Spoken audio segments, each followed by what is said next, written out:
Okay, so now that you understand sort of the key concepts as well as what feudalism is as a mode of production, remember mode of production is sort of the economic and social system under which society functions. Today obviously is capitalism, but the period we're looking at and just looked at in the last video was feudalism as a mode of production, and you sort of understood how exactly that worked. And by the end of the video we got to what we refer to as the sort of two prefigurative features of feudalism, which, as I explained, means that features that were part of feudalism but really prefigured what was to come next. They were often at the margins of feudal society, largely because feudal society was mostly organized around the agricultural production on the countryside, the relationship between lords and peasants, their relationship subsequently to the king or queen. But merchant capital does exist, long-distance trade does exist, and handcraft production existed. So the two key prefigurative features of feudalism was merchant capital, long-distance trade, and handcraft production. Now, again, the reason these things are considered prefigurative is because they prefigure what will come next. Under capitalism, these two features are incredibly important, as you will come to know over the next couple of weeks. But in feudalism, they did exist, and in many ways had existed for centuries, even millennia. If we go back to the time of the Roman Empire, merchants were essential to certain aspects of the Roman Empire, as was small handcraft production. Merchants existed not just in Europe, but all over the world at this point. In fact, you probably had a greater intensification of merchant trade in the Middle East and sort of the Arab empires, eventually the Ottoman Empire, certainly in India, and also in most parts of China, especially the Yangtze River Delta. And so what we're going to look at is basically how merchant capital functioned in this period, what merchant capital looked like under feudalism. And even though it existed at the margins of feudalism, it did connect what we often refer to as a kind of world system. And I think the your readings talked about this a little bit. The second reading especially looked at what sort of a world system was. The idea of the world system was first proposed by a scholar named Emanuel Wallerstein in the 1960s. And he basically sought to look at how global systems were created. What made certain civilizations in his mind unique was their ability to control and facilitate a world system. And it's part of what his argument is why Europe became so powerful in the 19th and 20th century. It wasn't just because of industrialization, that was part of it, but it was the fact that it was able to create a world system around the Atlantic Ocean. And we're going to talk about that specific world system in 2 weeks when we look at the state and imperial expansion. But for now, we're going to look at the world system as it existed in the 13th, 14th, and 15th century. So if we go back to our slides here, this is sort of what the world economic system looked like in the 13th and then eventually the 14th century. And as you can see, they're different interconnected systems. So it's not one giant system. It's nodal points of a system. And this is often how a world system functions, right? They're interconnected. But as you can see, if you look at you have multiple systems in Europe. You have trade centered around what was France at the time, northern Italy, all the way up to England, parts of Spain, Catalonia. And then you had a trading system on the Mediterranean, most of which was controlled by the powerful Venetians, which were sort of located here, this modern-day city of Venice. But at one point, the Venetians controlled most of what's referred to as the Adriatic Sea here, and almost, not entirely, had a monopoly on trade with the Middle East, or what would eventually become the Ottoman Empire here. And part of the reason that was so important was if you look at the position of where the Ottoman Empire was, right, here, it's at the crossroads between Europe, India, and China. And this was how the world system functioned. There was internal European trade and trade in the Mediterranean, but the real money was in importing things from what at the time was referred to as the Orient, or the East, from the European perspective, of course. It's not the East if you're in the East. And so this is partly why things were incredibly expensive, and it's partly why merchants, especially based in northern Italy, were able to make so much money. The luxury good trade is what it was in many ways, or spices, which at the time was considered a luxury good. So in order for spices to move from India or China, you can see how many hands it had to change to get to the Mediterranean world to the Venetians and then eventually to the rest of Europe, right? If you're getting things from China or Southeast Asia, it has to go through this sort of trading system and then over to this trading system and then this trading system and then one of these trading systems.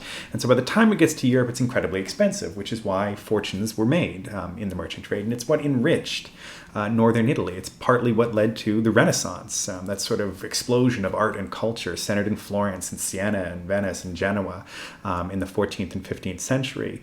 These city-states, led by Florence and Venice, made incredible sums of money and were able to invest that in arts and culture and the creation of banks, which we'll talk a little bit later. So this is sort of what the world system looked like in the 13th and 14th century.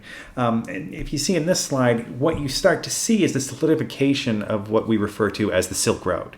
Now, the Silk Road was the trading route that existed between Europe and India and China. And it's partly what made the Arabian Empire so powerful, is that they sort of sat at the crossroads of this world system, right? Just like 300, 400, 500 years later, how Europe would sort of sit at the center of a world system that it created initially on the Atlantic between North America, but by the 19th and 20th centuries, really, especially under Britain, the entire world. Well, the Islamic empires of this time basically functioned as that kind of global facilitator, facilitating trade from east to west, which is how it became so wealthy in many ways and powerful.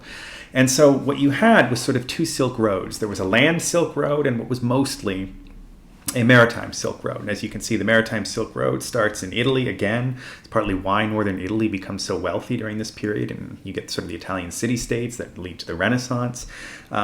You go to the Middle East, you can take a land route across sort of Central and South Asia, through Persia, what today is Iran, through northern India into China, or you can take the maritime route that goes through the Red Sea and the Indian Ocean, sometimes down Africa, through to India, Southeast Asia, through the Strait of Malacca, and then all the way to China. Mostly the Pearl River Delta was where a lot of European traders were going. Now, of course, one of the most famous to emerge out of the Venetians, who again controlled most of the trade between Europe and the East. As you can see here, we have the Venetians meeting Kublai Khan at the court of the Great Khan. Now, part of the reason you get this trading system was in the 1200s, the Mongolian Empire expands dramatically under Genghis Khan. Of course, he connects most of what is today Central Asia, conquers China at one point. So the entire sort of Eurasian landmass from the Black Sea and the doorstep of Europe all the way to China was controlled by one empire. But it didn't last very long. And after his death, it broke up into many sort of different pieces. And of course, one of the main pieces was still China, ruled by the great Kublai Khan at that point. But various other Khanites existed throughout that part of Asia.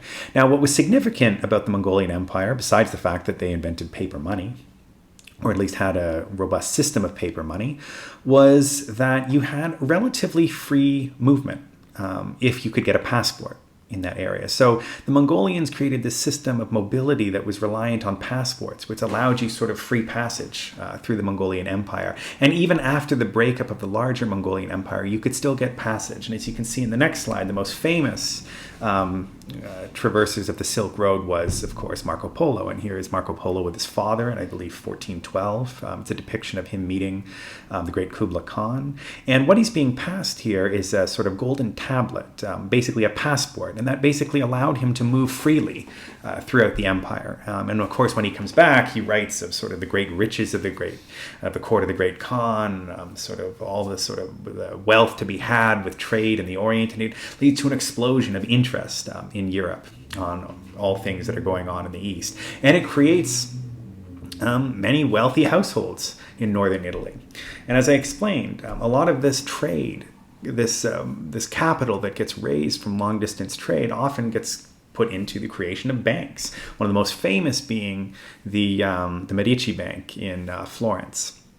Now, these banks were a little bit different than banks that function today. I mean, on the one hand, they still do what you consider a bank to do, which is lend money as their primary function. But again, because this is still the system of feudalism and we haven't got to capitalism yet, the key difference was most banks, as I sort of alluded to in the first lecture, are not investing money in production. There just wasn't money to be made. If you were a banker, the surefire way to make money was to actually invest it in long-distance trade, or you lent it to governments to make war, or maybe even the Catholic Church at this point. So any capital that was accruing was simply reinvested in long-distance trade or lending money to governments, which is why, again, these are sort of prefigurative features. It's not until investment starts being funneled into production, which we'll see a lot later, that you get a sort of capitalist takeoff that eventually will lead to industrialization. But at the time, long-distance trade was the key thing to make money. And again, in most countries in Europe, in France and Spain and England, long-distance trade was a very small aspect of society. It's only in the northern Italian city-states of Siena and Venice and Genoa and Florence where the wealthy families tended to make their money from long-distance trade. Largely because of their proximity to the Middle East at this point. Other factors that exist, of course, were stock exchanges. You eventually get the Amsterdam Stock Exchange, built here in 1608, 1613, and its primary function was to raise money. It had a lot of features that were similar to stock exchanges that existed today, although people weren't buying and selling shares to the same extent that they were, or engaging in the speculation and value of companies. You didn't invest in companies or corporations. The corporations didn't really exist in the way that we understand them at this time. Most of what the raising of money was for was to finance long-distance trade. Again, so even though stock exchanges did exist, particularly in Amsterdam in the 17th century, these were not to invest into things like production. It was to raise money to finance long-distance trade. So what the Dutch take sort of further than what the Italian city-states are doing in the 14 and 1500s, by the 16 and 1700s, is the Dutch are actually raising money to finance long-distance trade from a stock exchange, and not just sort of, raising money through lending money. So this is sort of a key feature of feudalism. Even though feudalism is based on the production of agriculture mostly, and societies organized around that, you do get, again, these prefigurative features that are sort of existing on the margins of society that will eventually become a lot more important. Okay. Now, the other thing is handcraft production. Now, handcraft production is what you could refer to as feudal manufacturing. Now, manufacturing was a very, very small part of society at this point. There wasn't a lot of finished manufactured goods. And if there was, it wasn't for mass production. It wasn't for your average person. Most people that bought and purchased finished manufactured products would have been the wealthy, which is why most of manufactured products were traded in luxury goods, right? Even merchant capital, a lot of the manufactured products they were getting from places like China and India were either spices, which aren't really manufactured, or silk, which again was meant for the wealthy of Europe. So if we go back and look at the slide here, what we have to understand about handcraft production is that it was an artisanal system of production. It was concentrated in urban areas, in cities. But again, at this point, cities were not very important. Most people lived in the countryside. Probably 80 to 90% of the population actually lived in the countryside. Unlike today, where we're existing in the period of late capitalism, where about 80% of, say, the Canadian or the US population live in cities. But under feudalism, the vast majority of people lived in the countryside because it just required so much labor to actually produce enough agricultural surplus to feed the country, maybe a little bit left over for export. So cities were very small. And most of what manufacturing focused on, as I sort of alluded to earlier, was the production of fabric and metals, right? Sort of jewelry, these kinds of things, expensive clothing wear, maybe other things like shoes. And I'll explain a little bit what the artisanal system of production works. The way artisanal production works, and it's different than sort of modern manufacturing, and partly because there's less of a division of labor, and it's not a factory system. You basically have what's often referred to as a kind of master craftsman who learns his craft, usually men, from somebody that he had apprenticed with long ago. So let's say you have somebody who makes shoes or makes jewelry or produces fabrics, this kind of thing. You would hire an apprentice, and the apprentice would work for you. You wouldn't really pay the apprentice, but you would control all aspects of production. So the difference is there was less of a division of labor. If you were making shoes, you made the entire shoe, and you taught your apprentice to do that. Now, after a while, the apprentice worked for you for a number of years and sort of mastered the craft. That apprentice would then become a journeyman. Now, the journeyman sort of traveled around the countryside, sometimes into cities, selling his skill, and eventually the hope was to set up his own sort of shop and repeat the cycle of getting an apprentice, and then eventually that apprentice would become a journeyman. Usually the person that took over the master craftsman was probably a son or another member of the family, and then it sort of passed along down the line at that point. And as you can see in sort of this next slide here, this is sort of what a workshop would have looked like. This is a Swiss workshop in the early 1500s. And you can see it's mostly handcraft production. It's skilled production. It's why it's often referred to as the artisanal system. There's an artistry to it, right? There's an artistry to making an entire shoe. Under capitalism, there's less artistry, say, in just making the laces or lacing the shoe, right? You don't have a division of labor at this point. You're making everything. It's all handmade. And this is sort of how this system actually functioned. Now, fabric was also incredibly important. Aside from metalwork and other things related to cloth production, fabric was the most important thing. And a lot of it was wool. Cotton also would become important at some point. And a lot of these things were made on looms. Now, if there was any investment in production from merchants, there was very, very little investment in production from merchants. Again, mostly merchants looked to make money in long-distance trade. And if they had any capital, they reinvested it in long-distance trade, not production. But if there was investment in production, it was often in the production of wool for export, especially in England. But it didn't operate under a factory system. It operated in what would eventually be called the putting out system. Now, what the putting out system was is, let's say you were a merchant and you had a bit of money to finance the export of wool. So what you would do, you needed somebody to actually, make it. So what you would do is you would send the fabric to people who actually have looms to make it.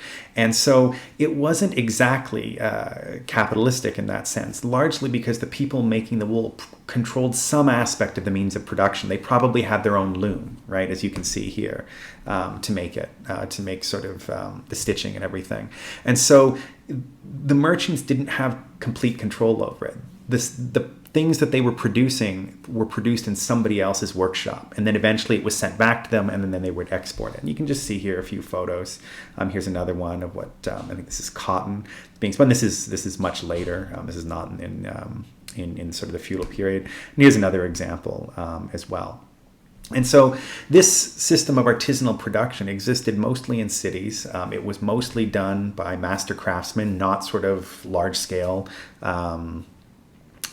sort of mass production with the division of labor. Very rarely was it financed by merchants, and if it was in a system of putting out, but mostly for the export of wool, not really finished products at this point. And again, these are prefigurative features. These existed at the margins. The vast majority of society would have had very little to do with long-distance trade or handcraft production, and again, usually existed in cities. Okay, so these prefigurative features of capitalism were present in feudalism. And once you get the transition from feudalism to capitalism, these prefigurative features would become much more important and would start to take on a much larger role in society, not just in terms of wealth creation, but also in its impact on society. Society would fundamentally be restructured for the needs of merchants, production, and these kinds of things. Okay, so that's just a look at sort of the prefigurative features of capitalism that did exist under feudalism. And so I'm going to end there. In the next video, we're going to look at the crisis of late feudalism that would eventually lead to the beginning, or sort of start it down the road, that would become capitalism. Okay.